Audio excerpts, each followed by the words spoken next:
Buongiorno, oggi facciamo un bello piatto di rigatoni con zucchini e gamberetto. Guardate sti zucchini, guardate qua, che bellezza, nemmeno me l'ha buttata mia nonna in da terra nonna.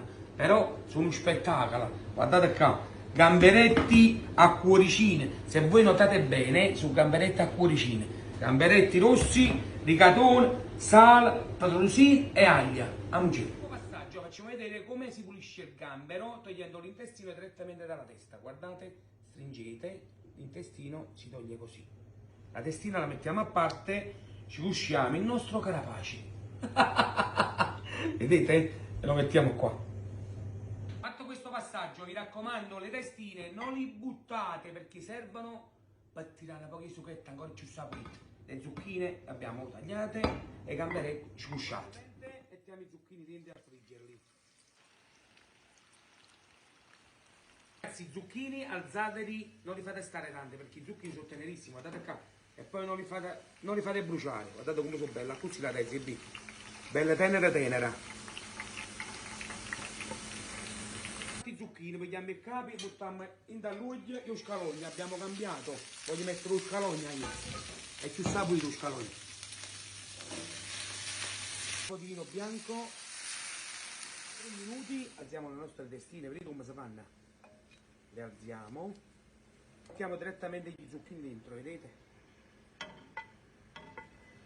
Acqua bolle, ci mischiamo i rigatoni a cascare, guardate a cascare. Quindi come vengono? La miscamazzata tanto bella che la crocchetta. Poi ci aggiungiamo un pochettino d'acqua della pasta e mettiamo i nostri rigatoni.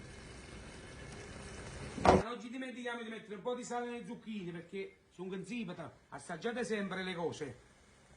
La pasta è pronta, vedete, un minuto prima le alziamo. Che facciamo? Spegniamo il gas, vedete, abbiamo spento e ci mettiamo i nostri gamberetti. Abbiamo messo e ci vuole pure una pochi pepe, guardate qua, una pochi pepe ci vuole giù. Guardate che bellezza.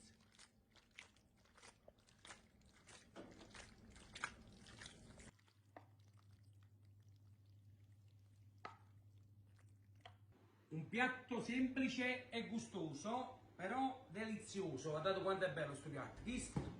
Ho era un spettacolo, però faccio così, guardate. Faccio un rigatone, un gamberetto.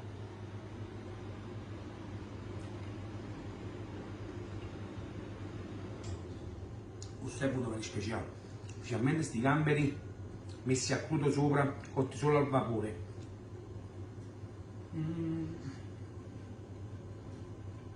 La pasta ardenta, come piace a me, e che spettacolo. E che vuol dire a fa? Vi do un bacio, ci vediamo alla prossima puntata, però non dirmi che parliamo di mangiare.